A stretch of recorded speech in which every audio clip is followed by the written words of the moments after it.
وہاں نوجوانوں کو گلے لگانے کے بجائے نوجوانوں کے سینوں پہ گولیاں برسائی گئیں، جس کی وجہ سے لوگ ناراض تھے. پہلے ناراض بلوچ کا استعمال ہوتا تھا، وہ ناراضگی بیزاری تک پہنچا. تو یہ اسلام آباد کے حکمران، ہماری ریاست کے جو پالیسی ساز طبقہ ہے، ان کی کم عقلی، نااہلی اور نالائکی، حکمرانوں کی کرپشن کی وجہ سے تمام سزا بلوچستان کے عوام کو دیتے رہے. انہی باتوں کو لے کر کے ہم نے 25 جولائی کو ہم نے ایک لانگ مارچ کیا، یہ بتانے کے لیے کہ بلوچستان کے لوگ غدار نہیں ہیں، بلوچستان کے لوگ شرپسند نہیں ہیں، بلوچستان کے لوگ قاتل نہیں ہیں، بلوچستان کے لوگ بھی پاکستانی ہیں. اس کو گالی اور گولی کی بجائے گلے لگانے کی ضرورت ہے، محبت کی زبان سے بات کرنے کی ضرورت ہے. تو ان کو بھی تعلیم و ترقی و خوشحالی چاہیے. یہی باتیں ہم لے کر کے ہم آئیں. ٹھیک ہے. اچھا مجھے بتائیے کہ یہاں پہ آپ نے 2-3 جملے استعمال کیے کہ جن کو ریاست پاکستان کی طرف سے شرپسند عناصر کہا گیا، یا ایسے لوگ جو کہ شاید اپنے حقوق کے تحفظات کے لیے یا تحفظ کے لیے آگے بڑھے، وہ بتا نہیں پائے. اب آپ بھی جو ہے وہ تحریک لے کے آئے ہیں، آپ نے بھی متحرک کیا ہے، آپ بھی عوامی مسائل کو اجاگر کر رہے ہیں، لیکن آپ کی بات تو سنی جا رہی ہے. کہیں ایسا تو نہیں تھا کہ جو پہلے اٹھنے والے لوگ تھے وہ کسی کا اعلی کار بن کے اٹھ رہے تھے، یا وہاں پہ کچھ ایسے ایلیمنٹس ہیں جو وہ نہ چاہتے ہوئے بھی ان کو اپنا اعلی کار بنا لیتے ہیں؟ جب میں آ رہا تھا تو مظفر گڑھ میں جب ہمیں روکا میری گاڑی کو، تو ڈی ایس پی اور ایس ایچ او صاحب دونوں میرے پاس آئے گاڑی میں. مجھے کہا آپ کو پابندی ہے جانے کی. میں کہ کیوں؟ کہ آپ ریاست مخالف ہیں. میں کہا آپ تو مجھے جانتے نہیں ہیں. تو آپ مجھے جانتے، میں آپ کو کیسے پتہ چلا میں ریاست مخالف ہوں؟ میں تو اپنا حقوق مانگنے جا رہا ہوں. یہ بالکل غلط بات ہے کہ یہ جو پہلے لوگ حقوق کی بات کرتے رہے، کوئی وہ غیر ملکی عناصر تھے یا کیا تھا، ان کو بنایا جاتا ہے لوگوں سے. وہ پارلیمنٹ کے ممبر تھے، پارلیمنٹ کے لوگ تھے، حقوق کی بات کر رہے تھے. کوئی پیدائشی کوئی ایسا نہیں ہوتا کہ وہ فوراً جو ہے وہ ریاست مخالف ہوتا ہے. آپ کسی کو دیوار سے لگائیں گے کہ پھر لوگ اس کو استعمال کریں گے، قوتیں استعمال کریں گی، بین الاقوامی قوتیں استعمال کریں گی. بالکل ٹھیک. پہلے تو دیوار سے تو مت لگاؤ، گلے لگاؤ، ان کے ساتھ بیٹھو، اس کو پاکستانی سمجھو. ہم بھارت کے ساتھ مذاکرات کر سکتے ہیں، بھارت کے ساتھ بیٹھ سکتے ہیں. ہم دنیا کی جو ہے جس سے لڑ رہے ہوں تو اس کے ساتھ ہم بیٹھ کے بات کر سکتے ہیں. تو بلوچستان والے تو آپ کے پاکستانی بھائی ہیں، ٹھیک، ان کے ساتھ کیوں نہیں بیٹھا جا سکتا؟ بالکل ٹھیک ہے. اچھا اب آپ کے ساتھ تو بیٹھے ہیں، گورنمنٹ نے آپ کو انگیج کیا ہے. ہم نے دیکھا کہ جس طرح آپ آئے ہیں حقوق کے لیے، وہاں بی ایل اے کے نام پہ بڑی دہشت گردی ہو رہی ہے اور بی ایل اے والے وہاں پہ اعلی کار بنے ہوئے ہیں. آج عوام کو آپ بتائیں، کیونکہ آپ عوامی نمائندہ ہیں، آپ حقیقی جو میں سمجھتا ہوں وہاں کی نمائندگی کر رہے ہیں.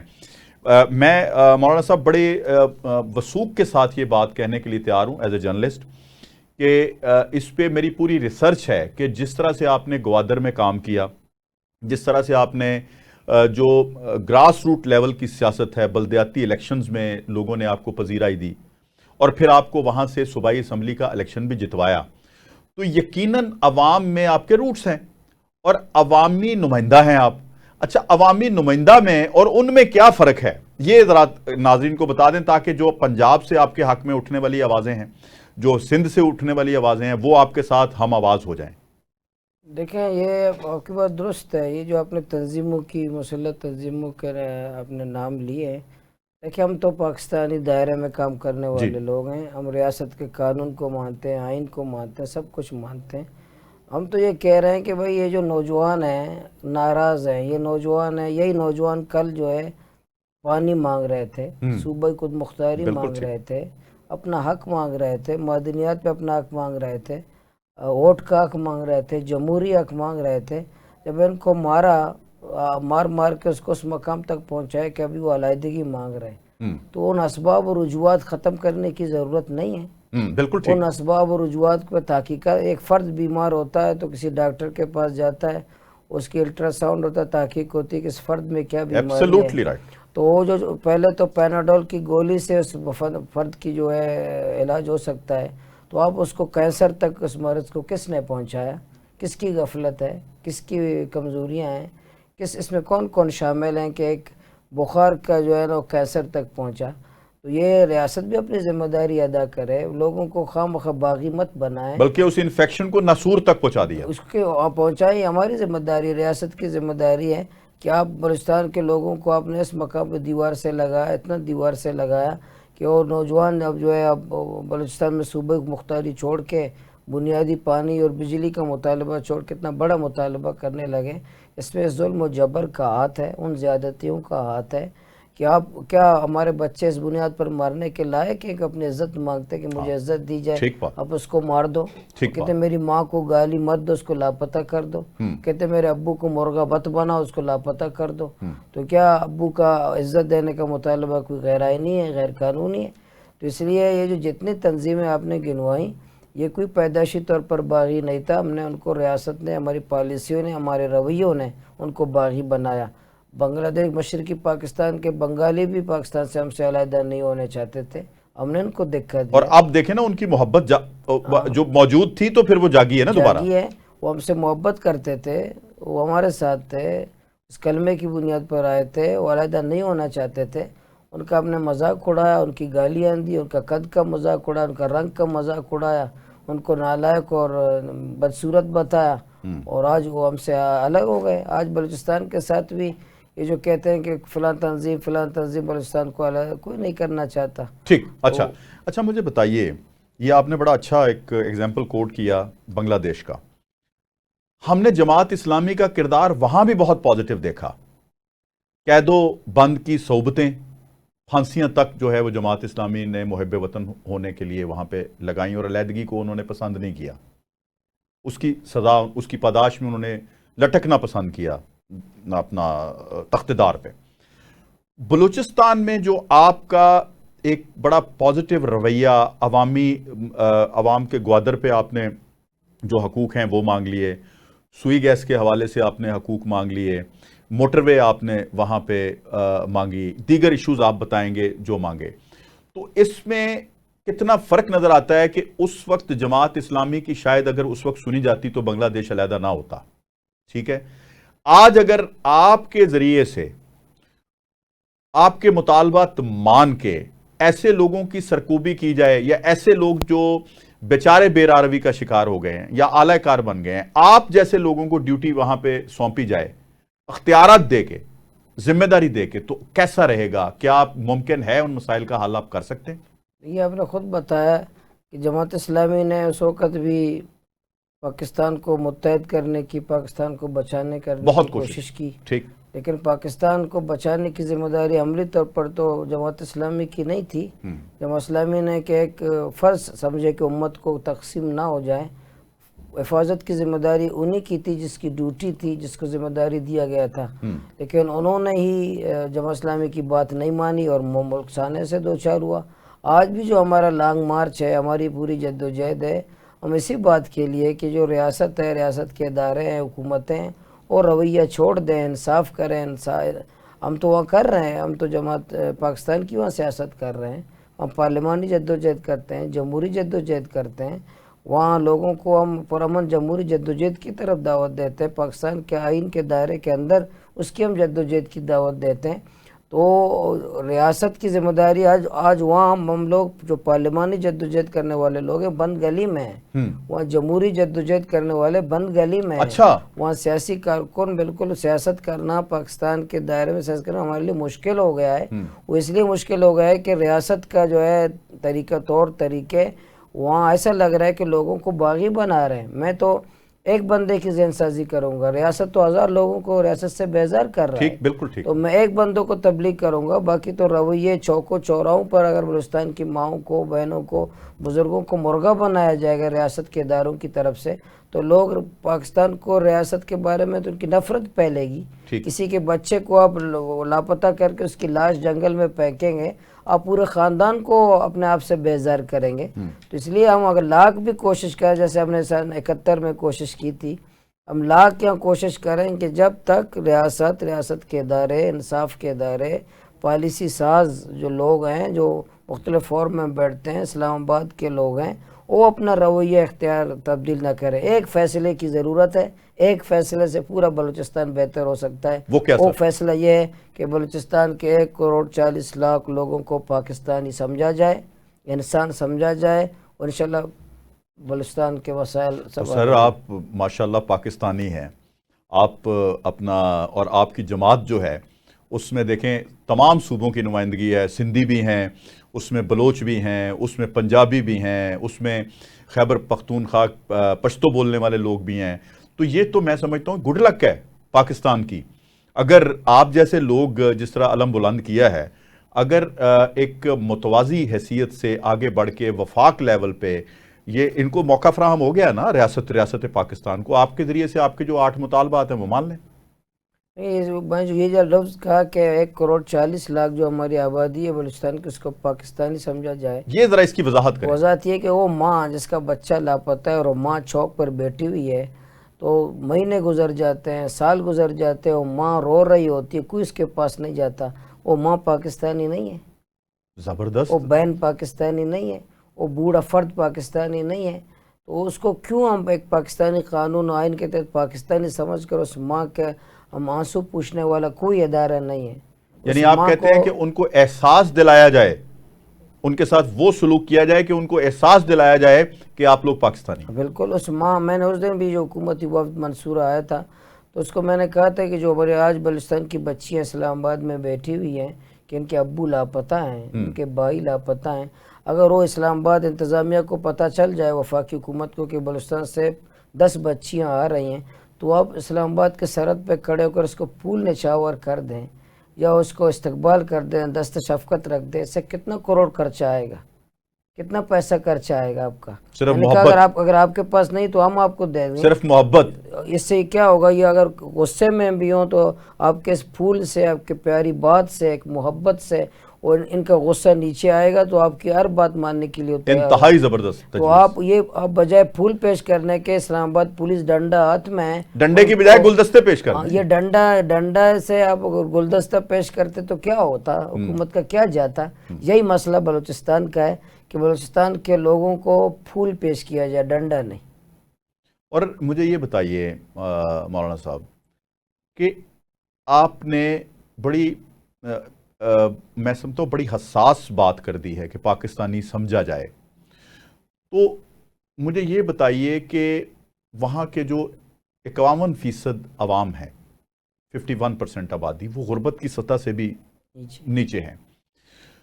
تو ان کے ساتھ خاص سرداری نظام میں, خواہ ریاستی نظام میں, ان کے ساتھ جبر تو ہو رہا ہے. اور پھر آپ دیکھیں کہ اس کی بھی تھوڑی وجوہات بیان کر دیں. میں چاہتا ہوں کہ جی میں لسانیت پہ یقین نہیں رکھتا, میں قوم پرستی پہ یقین نہیں رکھتا, میرے بلوچ میرے دل کے اندر ہے, میری جان ہے, اور میں سمجھتا ہوں کہ ہم ایسے نہیں کہتے دل دل پاکستان, جان جان پاکستان.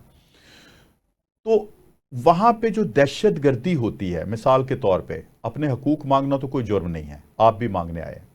جو بسز کو روک کے, جہاں پہ آئی ڈی کارڈ دیکھ کے جو دہشت گردی ہوتی ہے, وہ کون کر رہا ہے, اس کی بھی نشاندہی ہونی چاہیے نا. ان کو علیحدہ سے ہمیں دیکھنا چاہیے, ان کے ساتھ علیحدہ رویہ اختیار کرنا چاہیے, اور جو حقوق مانگنے والے لوگ ہیں ان کے ساتھ علیحدہ رویہ اختیار کرنا چاہیے. آپ نے جو غربت کا بتایا نا, بلوچستان کے ساتھ کیوں زیادتی کرتے ہیں. ہمارے پاس پاؤں کے نیچے سونے کے ذخائر میرے پاؤں کے نیچے موجود ہیں, چاندی کے ذخائر میرے پاؤں کے نیچے موجود ہیں. وہ سوئی, جو سوئی گیس مشہور ہے پنجاب میں نا, وہ سوئی کہاں پر ہے, وہیں پہ بلوچستان میں ہے نا. جو پورا پاکستان اس گیس کو استعمال کرتا ہے, سوئی کے لوگ لکڑی جلاتے ہیں. آج پاکستان جس بات پر فخر کرتا ہے ہم لوگ کہ ہم پاکستان ایٹمی قوت ہے, یہ ایٹم کا تجربہ کس کے سینے پہ ہوا, بلوچستان میں ہوا نا. کسی صوبے, 4 صوبے ہیں, کسی کے سینے میں یہ ایٹم بم کا تجربہ نہیں ہوا, میرے سینے میں ہوا. لیکن آپ ایٹمی قوت کا تجربہ میرے سینے میں کر سکتے ہو, وہاں اسکول نہیں بنا سکتے, وہ ہاسپٹل نہیں بنا سکتے, وہاں کے لوگوں کو پانی نہیں دے سکتے, وہاں کے وہ علاقوں کو روڈ نہیں دے سکتے, وہاں کے نوجوانوں کو روزگار نہیں دے سکتے.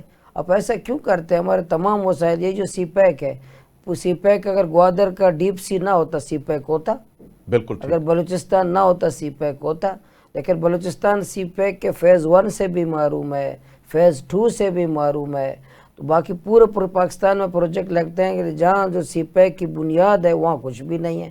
تو یہ زیادتیاں ہیں جو اہل بلوچستان کے ساتھ کرتے ہیں. ہم یہی جو ہمارے ڈیمانڈ ہے، ہم یہی کہہ رہے ہیں کہ جو کلاشنکوف کی گولی ہمیں مت دو، ہمیں پیناڈول کی گولی دے دو بابا. ٹھیک ہے ٹھیک ہے. ہم کہتے ہیں کہ بھائی ہمیں جو کلاشنکوف والے نہیں چاہیے، ہمیں قلم والے چاہیے. ہمارے بچوں کو پڑھاؤ. دوسرا جو آپ نے سوال کیا کہ جو دہشت گردی کرتے ہیں پنجاب کے لوگوں کو بسوں سے اچھا اتار سر، دیتے یہاں میں قطع کلامی کروں گا ایک چھوٹے سے بریک سے آگے نا، ٹھیک تاکہ آپ نا اپنا پورا جواب دے سکیں. ٹھیک. ناظرین، میں بہت دلچسپ گفتگو بھی ہے اور پاکستان کے حق کے لیے ہے. میں سمجھتا ہوں کہ یہ بلوچوں کے حقوق کی بات نہیں ہو رہی. یہ ذرا میں لسانیت پہ بلیو نہیں کرتا. یہ پاکستانیوں کے حقوق کی بات ہو رہی ہے. اور میں یہ بھی چاہتا ہوں کہ یہ جو پاکستانیوں کے حقوق کی بات ہو رہی ہے، اس کے اوپر تمام پاکستانیوں کو توجہ دینی چاہیے، نہ کہ صرف بلوچوں کو. یقیناً جو انہوں نے کہا ہے، سب سے پہلے گوادر پورٹ کے اوپر جو حق ہے، سی پیک کے اوپر جو حق ہے، وہ ان کا ہے جن کے سینے کے اندر، جن کے دل کے اندر یہ بن رہا ہے. وہاں پہ ترقی کی ضرورت ہے، وہاں پہ تعلیم کی ضرورت ہے، وہاں پہ ہاسپٹلز کی ضرورت ہے، لیکن وہاں پہ امن قائم کرنا ریاست کی ذمہ داری ہے. اور جو لوگ پنجاب سے، سندھ سے یا دیگر صوبہ سے وہاں جا کے کام کرنا چاہتے ہیں، ان کو آزادی سے کام کرنے کی اجازت دینا بھی ریاست کا کام ہے. ان کی سیکیورٹی کی ذمہ داری بھی ریاست کی ہے. بریک پہ جا رہا ہوں. ان تمام سوالات کے جواب دینے کے لیے میرے ساتھ موجود ہیں امیر جماعت اسلامی بلوچستان، اور ابھی واپس آتا ہوں، میرے ساتھ رہیے گا. Welcome back. میرے ساتھ موجود مولانا ہدایت الرحمان، امیر جماعت اسلامی بلوچستان، اور صوبائی اسمبلی کے ممبر بھی ہیں، اور وہاں عوامی بات کر رہے ہیں، عوام کے حقوق کی بات کر رہے ہیں، بلوچوں کے حقوق کی بات کر رہے ہیں. اور میں سمجھتا ہوں یہ بہت بڑی بات ہے، اور پاکستانیوں کے حقوق کی بات کر رہے ہیں، کیونکہ اگر بلوچستان ترقی کرے گا تو پاکستان ترقی کرے گا. اگر بلوچستان کے حقوق بلوچستان کو ملیں گے تو وہ پاکستان کا حصہ ہے اور پاکستان ترقی کرے گا. سر، آپ بات کر رہے تھے، اس کو آپ جاری کریے. جی، آپ نے جو پوچھا کہ وہاں کے بسوں سے پنجاب کے لوگوں کو اتارا جاتا ہے، شناختی کارڈ چیک کیا جاتا ہے، اس کو قتل کر دیا جاتا ہے. ہم نے اسمبلی کے فلور میں بھی، اسمبلی کے اندر بھی، باہر بھی ہم نے اس کی مذمت کی ہے. ٹھیک.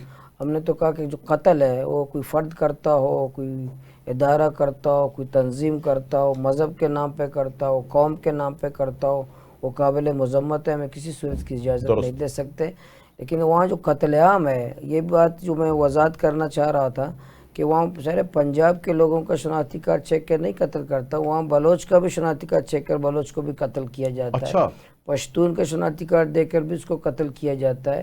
اگر سال میں 300-400 لوگ قتل ہوتے ہیں تو اس میں 15-20 پنجاب کے ہوں گے، تو 500 وہاں بلوچ ہیں جو قتل ہوتے ہیں. تو اس لیے ایسی بات نہیں ہے کہ صرف ایک قوم کے لوگ. جب وہاں ہزارہ کے، آپ وہاں قبرستان کوئٹہ میں جائیں تو 1000 لوگ ہزارہ کے قبرستان میں دفن ہیں جو مارے گئے ہیں. بالکل ٹھیک. تو اس لیے یہ ایک قوم کا مسئلہ نہیں ہے. یہ کون سا ایلیمنٹ ہے یہ ویسے کل رانا ثناء اللہ صاحب نے جب ہم بات کر رہے تھے تو رانا ثناء اللہ صاحب وزیر اعظم صاحب کے مشیر ہیں. بالکل. ہم سے پوچھا کہ یہ کون ہے. میں نے کہا بھئی ہم تو عام عوام ہیں، غریب ہیں، ہم آپ سے پوچھیں کہ یہ کون ہے. یہ آپ کو پتہ ہونا چاہیے. سیکورٹی دینا تو آپ کی ذمہ داری ہے، حکومت کی ذمہ داری ہے. انٹیلیجنس ادارے تو آپ کے پاس ہیں، وسائل تو آپ کے پاس ہیں، یہ جو نیٹ ورک ہے پورا انٹیلیجنس کا آپ کے پاس ہے. تو آپ ہمیں قوم کو بتائیں کہ جو پنجابیوں کو قتل کرتے ہیں، جو بلوچوں کو قتل کرتے ہیں، جو ہزارہ کو قتل کرتے ہیں، اٹ مینس کہ پاکستانیوں کو قتل کیا جا رہا ہے. پاکستانی کو قتل کرتے شاہراہوں پر، جو آپ ہمیں بتائیں، جو آپ قوم کو بتائیں. آپ عوام سے پوچھتے ہیں، سیٹ پہ آپ ہیں، پالیسی آپ بناتے ہیں، انٹیلیجنس ادارے آپ کے انڈر ہیں.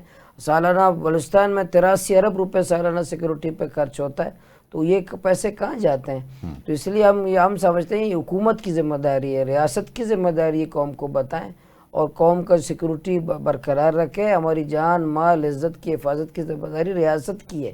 ریاست حفاظت کو یقینی بنائے. ہر قوم کی، پورے پاکستان جہاں بلوچستان میں لوگ رہتے ہیں، جس قوم کے لوگ رہتے ہیں، اس کی حفاظت کی ذمہ داری حکومت کی ہے. ریاست پاکستان کی ہے، ریاست کی ہے، یا وہاں کی صوبائی حکومت کی ہے. صوبائی حکومت کی ہے، اور سب کی ذمہ داری ہے. آپ اس پہ نہ ڈالیں یہ جو چھپتے ہیں نا، یہ فلاں کر رہا ہے، یہ ہمیں وہاں قتل عام ہوتا ہے کہ ہندوستان کر رہا ہے. بھائی ہندوستان دہلی سے آ کر کے بلوچستان کے سرزمین پر اگر کوئی کارروائی کر سکتا ہے تو آپ کہاں ہیں؟ ہاں، ہمیں تو یہ بتایا جا رہا ہے کہ وہاں پہ را اور موساد جو ہے وہ ایکٹیو ہوئی ہے، اور یہ بلوچوں کے ساتھ بہت بڑا ظلم ہے. اگر وہ کہیں سے انٹرفیئرنس کر رہے ہیں تو ان کو روکنا ریاست پاکستان کا کام. وہ ایکٹیو ہیں، راہ ایکٹیو، تو ہمارے کہاں ہیں؟ ہاں بالکل ٹھیک. ہمارے ادارے کہاں ہیں؟ ہمارے سیکورٹی ادارے کہاں ہیں؟ وہ کیا کر رہے ہیں؟ وہ تو ہمیں چھوڑ دیں، ہمیں گالی دینا چھوڑ دیں، ہماری حفاظت کر دیں. وہاں ہمیں ہمارے بزرگوں کو مرغا بنانے بجائے بلوچستان کو محفوظ بنائیں. وہ باقی دندے چھوڑے، سیکورٹی کا کام کریں. اب دیکھیں نا، کلبھوشن نے جو اپنے بیانات میں بتایا تھا تو وہ را کا ہی ایجنٹ تھا نا جی. میں آپ سے بھی بیٹے، کلبھوشن کہاں پر ہے ابھی؟ اب دیکھیں، آپ کو اندازہ ہے کلبھوشن کہاں ہے؟ مطلب وہ جو کلبھوشن کے کہتے ہیں کہ کلبھوشن جن کے پاس ہے، ہاں کلبھوشن نے ایسا کیا ایسا کیا ایسا کیا ایسا کیا. جو کلبھوشن ہے اس کو شاید وی آئی پی درجہ حاصل ہو، آج اس مراحت حاصل ہو، تمام مراحت حاصل ہوں، لیکن وہ مراحت تو بطور پاکستانی وہاں کے بلوچستان میں لوگوں کو حاصل نہیں. وہاں پہ اس نے تو ایکسیپٹ کیا تھا کہ مہران ایئر بیس کا جو حملہ تھا وہ بھی کلبھوشن نے کیا تھا. کلبھوشن کو کیا سزا ملی؟ کچھ بھی نہیں ابھی تک، تو وہ آپ کے سامنے ہے، پتہ نہیں کہاں اس کو رکھا ہوا ہے بڑے. لیکن ہمارے بچے جو اس کو مار کے اس کو لاش جنگل میں پھینک دیتے ہیں، جس پر الزام ہوتا ہے کہ اگر ہندوستان کا کلبھوشن ہے اس کو وی آئی پی کا درجہ حاصل ہے. یہ دوائر مایار کیوں ہیں؟ ٹھیک ہے. اچھا سر، پہلے تو آپ ذرا ناظرین کو یہ بتائیں کہ آپ جو مطالبات لے کے آئے وہ ذرا بتا دیں، ایجنڈا بتائیں، پھر اس کے بعد ہم بڑھتے ہیں کہ گورنمنٹ نے آپ کو کیسے جی بالکل. میرے 8 مطالبات تھے، میں نے لے کر کے پورے بلوچستان کے میرے 1,40,00,000 جو عوام آج تکلیف میں ہیں. وہ ہماری چمن سے لے کر گوادر تک جو بارڈر ہے، ہمارے 25 لاکھ لوگ بارڈر سے کام کرتے ہیں، کاروبار کرتے ہیں، بزنس کرتے ہیں. 25 لاکھ. یہ کاروبار ہمارے حکومت نے بند کیا ہے. یہ حکومت کے پاس ہمارا مطالبہ ہے کہ آپ متبادل روزگار دینے کے بجائے یہ روزگار کیوں بند کرتے ہیں؟ اس کو لیگل کرنا، اس کو ٹیکس کے اندر لانا. ٹیکس تو دے رہے ہیں، وہ تو ٹیکس سے زیادہ لوگ دے رہے ہیں، تو یہ وہ روزگار دیا جائے. لاپتہ افراد ہیں ہمارے بڑی تعداد میں، اس کو بازیاب کیا جائے. چیک پوسٹوں پہ ہماری تذلیل بند کی جائے. یہ ایف سی کی وہاں بدترین زیادتی ہے، اس کو لگام دیا جائے. اسی طرح ہمارے معدنیات ہیں، اس پہ ہمارا حق تسلیم کیا جائے. ڈالر مافیا ہے جو ساحل بلوچستان کو تاراج کرتا ہے، اس کو لگام دیا جائے. سیاسی انتقام ہے، سیاسی قیدی ہیں بلوچستان میں، ان کو آزاد کیا جائے. اسی طرح سی پیک جو ہمارا حصہ ہے، سی پیک میں ہمیں حصہ دیا جائے. سی پیک میں تو فیز 1 میں بھی ہم نہیں ہیں، فیز 2 میں بھی نہیں ہیں، وہ قوم کے سامنے اسی طرح لایا جائے. اور بلوچستان کو امن دیا جائے. بلوچستان میں ڈیتھ اسکواڈ ہیں، بلوچستان میں بطہ خوری ہے، بلوچستان میں اغوا بر تاوان ہے، بلوچستان میں جو منشیات فروشوں کی سرپرستی ہے، سرکاری سرپرستی ہے، یہ ختم کیا جائے. یہ 8 ہمارے مطالبات ہیں. ہم نے وفاقی حکومت کے سامنے رکھے ہیں، وہاں صوبائی حکومت کے سامنے رکھے ہیں. تو یہ ہمارے پورے لانگ مارچ کا جو ہے غرض و غایت ہے. یہ 8 ہمارے مطالبات ہیں جو حکومت کو دیے ہیں. اچھا مجھے یہ بتائیے کہ اب مطالبات آپ نے پیش کر دیے، اس سے پہلے آپ لانگ مارچ لے کے پہنچے، پھر اسلام آباد پہنچ گئے خیر خیریت سے. ایک بہت اچھا آپ کا ایک جیسچر بھی گیا. حکومت نے آپ کو انگیج کیا. آپ کو کتنا اطمینان ہے جو گفتگو حکومت کے ساتھ ہوئی، کیونکہ اس میں آپ کے وفاق لیول کے لیڈران بھی موجود تھے، جس میں لیاقت بلوچ صاحب تھے، امیر العظیم صاحب تھے، دیگر آپ کے لوگ موجود تھے اور آپ بھی موجود تھے. تو آپ کو کتنا اطمینان ہے اور کتنا یقین ہے کہ جو آپ نے مطالبات پیش کیے ہیں وہ حل طلب تو ہیں، لیکن حکومت جو ہے وہ انٹرسٹڈ ہے؟ نہیں، میں تو سیاسی کارکن ہوں. جب یہ مطالبہ ایگریمنٹ ہو رہا تھا، سائن ہو رہے تھے، تو میں نے کہا میں نے کہا کہ یہ مجھے فوراً دستخط کر کے دے دیں تاکہ میں اگلا لانگ مارچ کروں گا یہ تو ایگریمنٹ ساتھ لے کر آ جاؤں، واپس ساتھ آپ لوگوں کو دکھاؤں. لیکن امید ہے دنیا قائم ہے. ہم کہیں کہ ابھی مرلے میں کل پرسوں ہوا ہے، تو میں کہوں کہ رات ہی ہوا ہے، میں کہوں میں نا امید ہوں، میں مایوسی پھیلا دوں، نا امیدی پھیلا دوں، میں مایوس ہو جاؤں کہ بھئی کچھ نہیں ہوگا. میں قوم کو کہتا ہوں امید ہم دلاتے ہیں، مایوس قوم کو ہم نہیں کریں گے. ایک جدوجہد ہے، ایک لانگ مارچ سے نہیں، 2 لانگ مارچ، ایک اور لانگ مارچ، لیکن ہم ایک امید رکھتے ہیں کہ شاید یہ حکومت توجہ دیں، ہمارے مسائل حل کریں. اور خود ان کو اندازہ ہے کہ بلوچستان جل رہا ہے، بلوچستان مر رہا ہے، بلوچستان کا نوجوان بیزار ہے، ہمارے بچے مر رہے ہیں وہاں، بالکل سڑکوں پر موت گھوم رہی ہے. آج اگر وفاقی حکومت سنجیدہ نہیں ہوتی، اگر ہمارے مسائل کو عمل درآمد نہیں کرتا، اس کا مطلب یہ ہے کہ وہ ملک کے ساتھ سنجیدہ نہیں ہے، پاکستان کے ساتھ سنجیدہ نہیں ہے. ہم نا امید نہیں ہیں، ہم امید کے ساتھ ہیں، قوم کو میں امید دلاتے ہیں. اگر اس لانگ مارچ سے مسئلہ نہیں تو 6 مہینے ہم حکومت کو دیے ہیں کہ 6 مہینے بعد 6 مہینے تک ہم اس کو حکومت کو واچ کریں گے اپنے 8 مطالبات پر. نہیں ہوگا ہم دوبارہ، کیونکہ لانگ ہمیں تو لاہور میں روکا تھا، اسلام آباد تو ہم پہ قرض ہے، ٹھیک جانا ہے تو کوئٹہ سے اسلام آباد پھر آ جائیں گے. ٹھیک ہے. اچھا، جتنی بھی گفتگو آپ نے کی ہے اس میں مجھے امید بھی نظر آتی ہے، کیونکہ ہمارا جو دین ہے اس میں تو نا امید ہونا سکھایا ہی نہیں گیا. ہمیں جو حکم ہے، حکم الہی قرآن پاک کی صورت میں، اس میں الہامی کتاب ہے، اس میں ہمیں یہ حکم دیا گیا ہے کہ مجھ سے نا امید نہ ہونا. اللہ سے تو امید ہر وقت قائم ہے ہماری. اب اللہ کے بندے آگے ہیں. اب رانا ثناء اللہ کے ساتھ آپ کی ڈسکشن ہوئی، آپ نے مطالبات رکھ دیے ان کے سامنے. اچھا، کچھ تو مطالبات ایسے ہوں گے جو فوری جن کے اوپر امپلیمنٹیشن ہو سکتا ہے. کیا ان میں ڈیفائن کیا گیا کہ اتنے مطالبات کو ہم اتنے عرصے میں حل کریں گے اور اتنے مطالبات کو اتنے عرصے میں کچھ اپنا نیشنل اسمبلی سے اپروولز بھی لینی پڑیں گی ان کو، یا کوئی قانونی معاملات یا آئینی معاملات حائل ہوں گے؟ تو اس میں انہوں نے کیا بتایا، کیا ایکسیپٹ کیا انہوں نے؟ ہمارے 8 میں سے 3 ایسے مطالبات ایسے تھے کہ ہم فوری اس پہ نوٹیفیکیشن کریں گے، کام کریں گے. ایک بارڈر کا، کہ جو بارڈر کے کاروبار میں یا بارڈر کے لوگوں کو جو تکلیف ہے، جو مشکل ہے، اس حوالے سے ہم فوری کام کریں گے. دوسرا، چیک پوسٹوں جو عوام کی تذلیل ہے، اس حوالے سے ہم فوری طور پر سیکورٹی اداروں اور سب کو متوجہ کریں گے، باقاعدہ آرڈر جاری کریں گے کہ یہ جو آپ کی جو رویے ہیں بلوچستان کے چوکوں چوراہوں پر، شاہراہوں پر، یہ بدسلوکی عوام کے ساتھ بند ہونا چاہیے. تیسرا، جو ساحل بلوچستان کو جو ٹرالر مافیا ہے، وہ سمندری نسل کشی کرتے ہیں، جو میرے ماہی گیر ہیں، وہ میرے ہوٹر ہیں، تو ان کے خلاف کہ یہ فوری طور پر ہم انشاءاللہ کریں گے. 3. چوتھا، یہ جو کمیٹی ہوگی، وزیر اعظم صاحب کمیٹی بنائے گا، اس میں بلوچستان حکومت بھی ہوگا، سیکورٹی ادارے کے لوگ بھی ہوں گے، اپوزیشن کے لوگ بھی ہوں گے. وفاق کے 10 دنوں میں یہ کمیٹی انشاءاللہ بنے گی. باقی جو 8 جو ڈیمانڈ ہے، اس پہ تفصیلی جو چیزیں ہوں گی، تجاویز ہماری طرف سے، حکومت کی طرف سے قابل عمل جو چیزیں ہوں گی، اتفاق رائے سے اس پر انشاءاللہ ہم آگے بڑھیں گے. ہم امید ہیں کہ ہو سکتا ہے کہ ہم ابھی سے نا امیدی پھیلا دیں کہ رانا ثناء اللہ صاحب نے غلط کہا ہے، اچھی بات نہیں ہے. بالکل ٹھیک. ہم امید رکھتے ہیں کہ رانا ثناء اللہ صاحب نے وفاقی حکومت کے بیاف پر جو ہم سے وعدے کیے ہیں وہ پورا کریں گے. ٹھیک ہے. اچھا، یعنی یہ بہت اچھی بات ہے. اچھا، مجھے بتائیے کہ آپ ایک جماعت کے طور پہ، ایک امیر جماعت اسلامی کے طور پہ آپ نے یہ لانگ مارچ کیا، آپ کو اس کے نتائج نظر آنا شروع ہوئے، آپ پر امید بھی ہیں. آپ یہ بتائیے کہ بلوچستان حکومت جو ہے، ظاہر ہے وہ تو آپ کی صوبائی حکومت ہے، وہاں پہ وزیر اعلیٰ بھی آپ کا بلوچ ہے، وہاں پہ اسمبلی بھی بلوچ ہے، وہاں پہ کسی اور صوبے کے لوگ تو نہیں ہیں. آپ کے لوکل جتنے مسائل ہیں، قانون نافذ کرنے والے جو ادارے ہیں، آپ کیا سمجھتے ہیں کہ وہاں کی جو اس وقت کی حکومت ہے وہ آپ کے ساتھ انکوپریٹ ہے؟ دیکھیں، وہ موجودہ بلوچستان حکومت کوئی سنجیدہ نہیں ہے. اچھا. وہ کہتے ہیں ان کے پاس اختیارات نہیں ہیں، خود کہتے ہیں کہ ہمارے پاس اختیارات نہیں ہیں، ہم فیصلے نہیں کر سکتے، ہم عوام کو ریلیف نہیں دے سکتے. عوام کے دکھ درد کم کرنے کے بجائے وہ بڑھاتے ہیں. حقیقتاً طور پر وہ عوام کے تو حقیقی نمائندے تو نہیں ہیں. وہ جو فارم کے نمبر آتے ہیں نا، فلاں نمبر، اس سے اوپر کے ہی لوگ ہیں، تو اس لیے ان کے وہاں چلتا بھی نہیں ہے. اور سنجیدہ بھی، میں کئی دفعہ وزیر اعلیٰ محترم سے جا کے ملا ہے کہ میرا دوست ہے، اچھے تعلق ہے، میں بار بار جاتا ہوں، بات کرتا ہوں، نصیحت بھی کرتا ہوں، ہدایت بھی دیتا ہوں، تحریری تجویز بھی دیتا ہوں، لیکن وہ بے بسی کا اظہار کرتے ہیں. گورنر صاحب کے پاس ہم جاتے ہیں، وہ بھی بے بسی کا اظہار کرتا ہے. اسپیکر صاحب کے پاس ہم جاتے ہیں، وہ بھی بے بسی کا اظہار کرتا ہے. وہاں ایک بے بسی کا، ہم سے زیادہ مظلوم تو وزیر ہے وہاں پہ.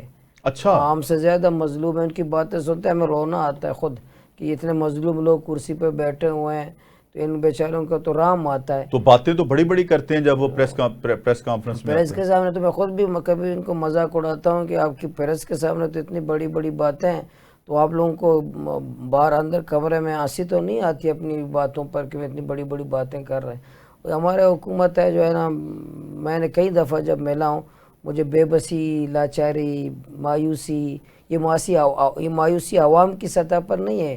یہ مایوسی جو ہے نا صرف ہمارے وزیر ارباب اختیار کے پاس، ارباب بلوچستان کے ارباب اختیار کے منہ سے بھی مایوسی کی باتیں ہم سنتے ہیں. تو یہ تو بڑی خطرناک بات ہے. بالکل، اسی لیے تو ہم لاگ مارچ، ورنہ ہمارے مسائل وہاں حل ہوتے، ہاں ظاہر ہے ان اگر کے پاس. وہاں ان کے دفتروں میں حل ہوتے، ہماری فریاد وہاں سنی جاتی، ہمارے دکھ کا درد کا دوا وہاں ہوتا، تو یہ اسلام آباد آنے کی لانگ مارچ کرنے ہمیں کیا ضرورت؟ میں خود پارلیمنٹ کا ممبر ہوں، کوئی عام بندہ نہیں ظاہر ہوں. ہے. تو پارلیمنٹ کا اگر مسائل میں 1.5 سال سے میں تقریریں کر رہا ہوں، قراردادیں پیش کر رہا ہوں، تجاویز دے رہا ہوں، ملاقاتیں کر رہا ہوں، تو مجھے وہاں بے بسی کے علاوہ کچھ نظر نہیں آ رہا. اچھا مجھے بتائیں کہ اتنی آپ نے جتنی ہم نے پروگرام میں بات کی ہے، اس سے بھی زیادہ باتیں آپ کی حکومتی نمائندوں کے ساتھ ہوئی ہوں گی، اور ایک ایک بات پہ بہت زیادہ آرگومنٹ ہوا ہوگا. مجھے سمجھ آ رہی ہے کہ اس کا حل میرے جیسے بندے کو جو کہ ایک جرنلسٹ ہے کہ اس کا حل ممکن ہے.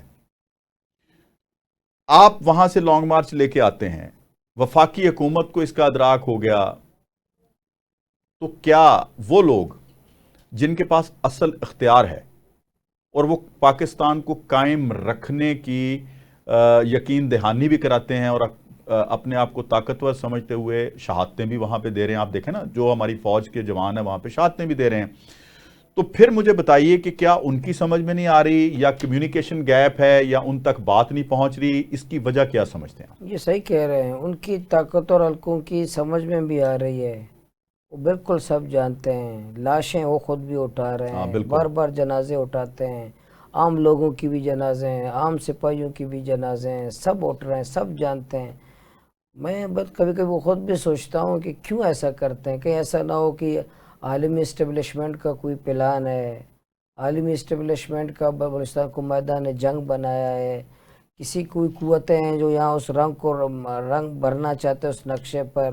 میں خود کبھی حیران ہوتا ہوں کہ ایسا کیوں کرتے ہیں. تعلیم یافتہ لوگ ہیں، پڑھے لکھے لوگ ہیں، دنیا دیکھی ہے ہمارے طاقتور حلقوں نے، حادثات اور ثانیات اس پاکستان کے ساتھ گزرے ہیں. ہمیں ان ثانیات سے سبق سیکھنا چاہیے، ان واقعات سے سبق سیکھنا چاہیے. یہ قائد اعظم کا پاکستان، بانی محمد علی جناح کا پاکستان دو لخت ہو گیا. آج کا جو پاکستان ہے وہ تو قائد اعظم کا پاکستان تو نہیں ہے نا، یہ تو ہمارا پاکستان ہے، اس کا تو ایک بازو تو کٹ گیا. اب اس پاکستان کے ساتھ کیوں مزید دوسرا سانحہ ہے، اس کے سمجھ میں نہیں آ رہا ہے. تو ہم خود سب پتہ ہے ان کو، لیکن طاقت اور حلقے جو ہے، یہ طاقت کا جو نشہ ہے، یہ ایسی نشہ ہے کہ انسان اندھا ہو جاتا ہے، بہرا ہو جاتا ہے.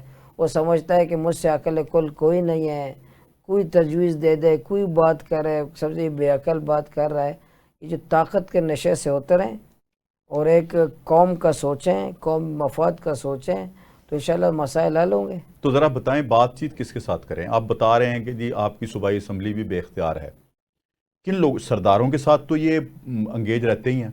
اب آپ اگر فرنٹ پہ آئے ہیں، آپ کے ساتھ بات چیت اگر یہ کرتے ہیں، کیا آپ ایک پل کا کردار ادا کریں گے؟ کیونکہ ہم نے دیکھا جب طالبانائزیشن پورے زور پہ تھی، یہاں پہ دہشت گردی کا اپنا دورہ تھا، تو ہم نے جماعت اسلامی کے پروفیسر ابراہیم صاحب کو یا دیگر عمائدین کو ہم نے دیکھا مذاکرات کے لیے وہ جاتے تھے. کیا آپ کوئی ایسی ذمہ داری آپ کو کچھ سونپی جائے گی، یا آپ کو کوئی مستقبل قریب میں ایسا لگتا ہے کہ حکومت آپ سے یا ریاست آپ سے کہے کہ آپ ناراض بلوچوں کو جو ہے وہ منائیں اور ایک ٹیبل پہ بٹھائیں؟ ناراض بلوچ تو اور بات کی بات ہے. پہلے تو یہ کہتے ہیں کہ بلوچستان میں جب تک سیاسی قیادت، مجھے ذمہ داری سونپنے کی کوئی ضرورت نہیں ہے، ہم کردار بھی ادا کریں گے. بلوچستان میں ہم لوگ بلوچستان کے مسائل بالکل حل کر سکتے ہیں، ہم امن قائم کر سکتے ہیں، بلوچستان کی تعلیم بہتر کر سکتے ہیں بلوچستان میں. لیکن یہ کہ تو ہم تو کوئی آ کے بیٹھ تو جائے. میں پارلیمنٹ کا ممبر ہوں، مجھ سے ہم سے کوئی نہیں، وزیر اعلیٰ محترم سے کوئی نہیں پوچھتا کہ بلوچستان کو امن انہی کے اپنے بندے ہیں، انہی کے لائے ہوئے لوگ ہیں. سیاسی جماعت کو، سیاسی حکومت کو، سیاسی لوگوں کو اختیار دیا جائے، ان سے بات کی جائے، ان کے ساتھ بیٹھا جائے، ان کے تجاویز لیے جائیں، ان کے ساتھ جرگہ کیا جائے. ہم بلوچستان کے مسئلے بالکل حل کر سکتے ہیں، اور بار بار کیا جائے. اور یہ سیاسی معاشی مسائل ہیں بلوچستان کے، وہ فوراً حل ہو سکتے ہیں. لیکن آپ کسی سے نہیں پوچھتے، پارلیمنٹ کو بے بس ہو، کابینہ بے بس ہو، منتخب نمائندے بے بس ہوں، سب بے بس ہوں، اور آپ اسلام آباد میں بند کمرے میں بیٹھ کر فیصلے وہ مسلط کر رہے ہوں کہ یہ فیصلہ کرو، یہ فیصلہ کرو، یہ فیصلہ کرو. اور آپ کہہ رہے ہوں کہ ایس ایچ او کی مار ہے. بچے اسلام آباد کے والوں کے تو نہیں مر رہے، میرے مر رہے ہیں. اسلام آباد کے بند AC کمروں میں بیٹھ کر فیصلے کرتے ہیں، ان کے بچے مر رہے ہیں، ان کے لوگ مر رہے ہیں، ان کے لخت جگر مر رہے ہیں، ان کے بچے یتیم ہو رہے ہیں، یتیم میرے ہو رہے ہیں. تو فیصلے مجھ سے، آپ میرے ساتھ کیوں نہیں خواہ بیٹھتے وہ ہو؟ بلوچ ہوں، خواہ وہ باوردی شہید ہوں، جو بھی وہ ہو، پاکستان کے بچے ہیں. غریب مر رہے ہیں ہاں، بھائی، بالکل ان کے بڑوں کے بچے مر جائیں تو فوراً یہ فیصلے کرنے لگ Absolutely جائیں. right, یہ absolutely غریبوں کے بچے مر رہے ہیں، چاہے فوج کے بچے بھی غریبوں کے ہیں، باقیوں کے غریب ہیں، سب غریب ہیں. کوئی بڑوں کے بچے ایلیٹ کلاس طبقے کے نہیں مر رہے ہیں، چاہے سیاسی میدان میں کہیں یا سول ملٹری اسٹیبلشمنٹ کا کہہ دیں. تو بلوچستان کے مسائل ہم حل کر سکتے ہیں، ہمارے اندر صلاحیت ہے، اب اتنے نالائق نہیں ہیں. ٹھیک. ہمارے اندر یہ صلاحیت ہے، ہم بلوچستان کے مسائل حل کر سکتے ہیں، امن دے سکتے ہیں، سب کچھ ہم مسئلہ حل کر سکتے ہیں. اور بلوچستان کا مسئلہ سیاسی لوگ ہی حل کر سکتے ہیں، بندوق والے بالکل حل نہیں کر سکتے. اچھا، ایز اے امیر جماعت اسلامی بلوچستان مولانا ہدایت الرحمان، پروگرام کے آخر میں پاکستانی قوم کے نام، پوری قوم کے نام کیا میسیج دینا چاہتے ہیں؟ دیکھیں، میں پورے پاکستان کے لوگوں، جو بلوچستان کے بارے میں یہ پروپیگنڈا ہے کہ بلوچستان کے لوگ شاید شرپسند ہیں، بلوچستان کے لوگ شاید پاکستان کو توڑنا چاہتے ہیں، بلوچستان کے لوگ یہ کرنا چاہتے ہیں، بلوچستان کے لوگ ضدی ہیں جیسے بنگالیوں کے ساتھ کرتے تھے. ہم بالکل محب وطن لوگ ہیں، ہم پاکستانی ہیں، ہم پاکستان کے آئین کے تحت اختیارات چاہتے ہیں، عزت چاہتے ہیں، روزگار چاہتے ہیں، تعلیم چاہتے ہیں، اپنے عزت نفس کی حفاظت کرنا چاہتے ہیں. تو ہمیں گلے لگانے کی ضرورت ہے، گالی اور گولی کی پالیستر کرنے کی ضرورت ہے. ہم پورے پاکستان کے عوام سے کہتے ہیں کہ بلوچستان بھی ایک پاکستان کا ایک صوبہ ہے. ہم آبادی کے لحاظ سے بہت تھوڑے ہیں لیکن رقبے کے لحاظ سے بہت بڑے ہیں. معدنیات اللہ پاک نے بے شمار ہمیں دیے ہیں. ہم خزانے ہمارے پاؤں کے نیچے موجود ہیں، سونے کے ذخائر موجود ہیں. تو ہمارے ساتھ انصاف کیا جائے، ہمیں پاکستانی سمجھا جائے، ہمیں محبت دی جائے، محبت کے ساتھ ہمارے ساتھ کیا جائے تو انشاءاللہ آپ دیکھیں گے کہ بلوچستان پورے پاکستان کو ترقی دے سکتا ہے. یہ گوادر پورے پاکستان کو ترقی دے سکتا ہے. لیکن آپ جو ہے ہمیں گالی اور گولی کی زبان میں کوئی بات کرے گا تو وہاں کے ہر علاقے کے جو کلچر ہے، تہذیب ہے، مسائل، اس کا لحاظ رکھا جائے. ہم پورے پاکستان کے پیغام اسی لانگ مارچ میں نے پورے پنجاب کے عوام کو یہی کہا تھا کہ جو پنجاب نے جو ہمیں عزت دی ہے، اس میں کوئی شک نہیں ہے کہ پنجاب کے عوام نے ڈیرہ غازی خان سے لے کر لاہور تک، اسلام آباد تک ہمیں بہت بڑی عزت دی. پنجاب حکومت کا رویہ کیا تھا کیا نہیں تھا وہ تو علیحدہ بات ہے، وہ علیحدہ بات ہے. پنجاب کے عوام نے، یہاں کے نوجوان نے ہمیں بڑی عزت دی. پنجاب کے تمام عوام مظلوم اکٹھے ہو جائیں تو بلوچستان میں انشاءاللہ کوئی ایشو نہیں ہوگا، لیکن وہاں ظلم و جبر ختم ہو جائیں تو بلوچستان کا کوئی مسئلہ نہیں انشاءاللہ. بہت بہت شکریہ جناب مولانا ہدایت الرحمان صاحب، امیر جماعت اسلامی بلوچستان. ناظرین، آپ نے پیغام بھی سنا، ان کی گفتگو بھی سنی. مجھے تو کم از کم کوئی مطالبہ ایسا نظر نہیں آتا جو ریاست پاکستان کے لیے مشکل ہو، جو ارباب اختیار کے لیے مشکل ہو. لیکن پھر بھی میں ہاتھ جوڑ کر گزارش کرتا ہوں کہ جس طرح آج ہم نے بات کی ہے اور بڑے اطمینان کے ساتھ انہوں نے اپنے مطالبات بتائے ہیں اور ہم نے اپنے ٹیلی ویژن کی سکرین کے ذریعے آپ کے گھروں تک یہ پہنچائے ہیں. اگر آپ لوگوں کو یہ بات سمجھ آتی ہے تو حکام بالا کو، ارباب اختیار کو یہ بات کیوں نہیں سمجھ آتی؟ اور وہ جو نوجوان، جو ناراض نوجوان ہیں، جو پہاڑوں پہ چلے گئے ہیں، میں ان سے بھی دست بستہ گزارش کرتا ہوں کہ وہ واپس آئیں، وہ ریاست پاکستان کا حصہ بنیں اور وہ قوم کی معماری میں اپنا کردار ادا کریں. اور میں سمجھتا ہوں کہ جتنے بھی مطالبات ہیں وہ قابل غور بھی ہیں، قابل فکر بھی ہیں اور قابل عمل بھی ہیں. آج تک کے پروگرام میں اجازت لینے سے پہلے میں جو گفتگو ہوئی ہے اس کے پیش نظر ایک دو اشعار آپ کی نظر کرتا ہوں کہ تیرگی کا خوف راہوں سے مٹانا چاہیے، تیرگی کا خوف راہوں سے مٹانا چاہیے، جب دیے کی کم ضیاء ہو دل جلانا چاہیے، راہ چلتے بات کرنا شان دل کے ہے خلاف، روٹھنے والوں کو گھر جا کر منانا چاہیے، حرف گلشن کے تقدس پہ نہ آ جائے کہیں، شاخ سے یوں پھول کا لاشا اٹھانا چاہیے. آج تک کے لیے مجھے اور میری ٹیم کو اجازت دیجیے. آپ سے آئندہ پروگرام میں ملاقات ہوگی. اللہ حافظ. پاکستان زندہ باد.